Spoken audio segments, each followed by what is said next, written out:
What's up guys, Houndish here, and today we're jumping in with a Destiny 2 news video, and in this one we're going to speak about some updates that we're going to see as part of the September update for Destiny 2. And yes, there probably will be more updates in September, but there are a few things taking place on the week starting the 9th of September. Of course, that does include a game update for Destiny 2. We know about some Sandbox changes that we'll see in that patch, many of them applying to hunters, so we'll recap on the hunter tuning coming up, but also there'll be fixes for the Encore exotic mission, as well as the Grandmaster Nightfall node, and a handful of other updates. Plus, that update will deliver the 10th anniversary event to Destiny 2, as well as the second Iron Banner for Echoes. I know some players have been wondering when that will return, so it'll be a busy week on a few fronts, but also for news updates, as Bungie will go into more detail about the 10th anniversary event, but also dev insights regarding the future of Destiny 2. Bungie will speak for the first time in a little bit more detail about Frontiers, which is going to be the next major phase for Destiny 2 in 2025, as well as some episode updates and a handful of other things. So we're going to break down what we can expect to see next week. As always, I hope you find the video useful, and if you do, a rating below really does help us out. But now, let's get into it.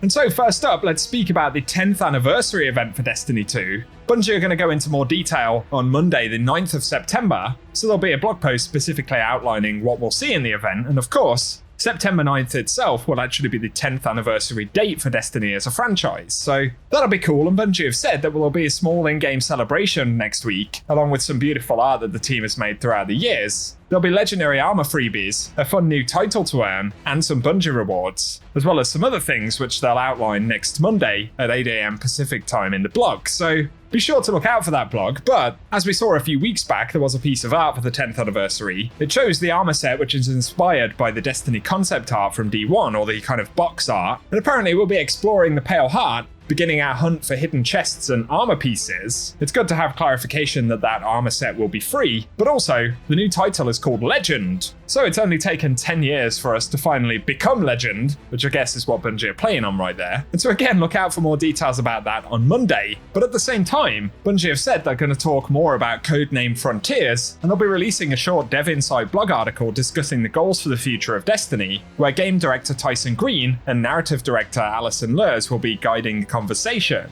So they'll speak about where they want to go with the game in future, but also how they plan to get there. And the goal overall is to be clear about the commitment to ongoing communication with players, and regular updates from the dev team about what's next for Destiny 2. But they say this will only be the start of the conversation. The main goal is to provide bite-sized, direct-to-the-point articles over the next few months. But naturally, whenever Bungie plan these communications, expectation levels are pretty high. Precisely how much Bungie will go into Frontiers and what their goals are for what will presumably be some kind of DLC or perhaps slightly smaller expansion than something like Witch Queen. Either way, many players will be braced for that, and I'll be sure to keep you posted when we get that info on Monday. But getting into gameplay stuff for next week, alongside the 10th anniversary event, we'll also see the return of Iron Banner. So next Tuesday, September 10th, we'll see Iron Banner Control, and the following week, on the 17th, will be Iron Banner Eruption. Of course, Iron Banner now lasts for 2 weeks at a time. Also interesting, but someone on Twitter said new armor, and the D2 team responded with this sort of tease, I guess. I certainly wasn't anticipating seeing new armor in the second Iron Banner of an episode, so I'm not sure what they're referencing here. Perhaps they'll surprise us. It's equally possible that they're referencing Iron Banner armor being updated in a future episode. We're just going to have to wait and see, but Iron Banner will indeed be back next week.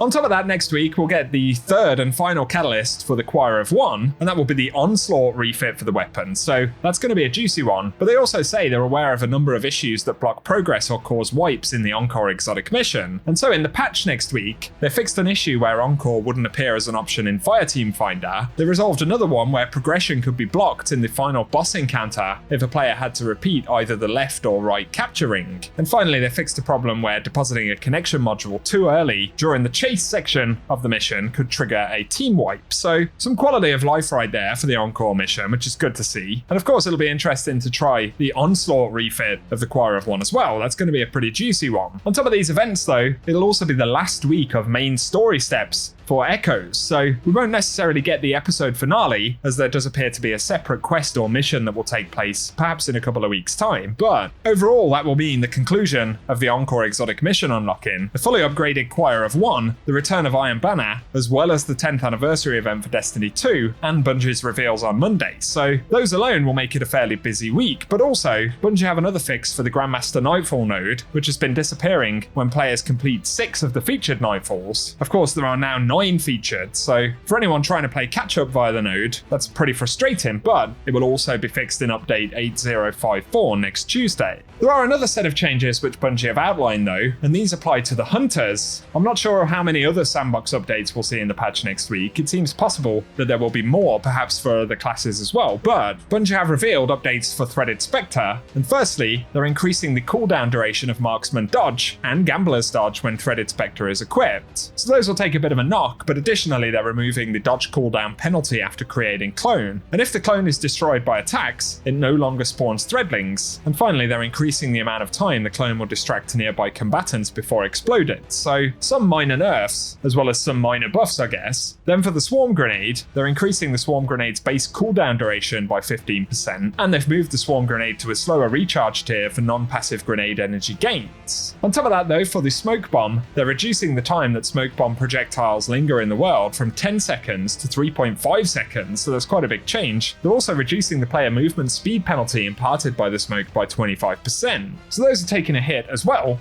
I imagine that's largely for PvP purposes. Bungie have said that these changes will apply to both PvP and PvE, so they are across the board. But they say in episode 2 there will be more changes planned for Hunters. They touch on Threaded Spectre again though, and they're increasing the detonation damage versus combatants by 33%, so a bit of a buff there. And for Swarm Grenade, they've said that additionally submunitions will be easier to shoot, and the submunitions will chain detonate nearby submunitions as well. So I think largely Bungie are focusing on some of the feedback that players have given about certain abilities being kind of obnoxious. Again, we don't know what other changes we might see for other classes, but we'll get all of that information in the patch notes, which will drop at reset on Tuesday. However, given that it is such a busy week, relatively speaking, I figured it was worth rounding up in this video, as obviously there is that combination of announcements, important communications that players have been waiting for recently, but also a 10th anniversary event, as well as the Sandbox updates, and even the conclusion of the bulk of the Echoes content. So for what could have been a really pretty quiet week,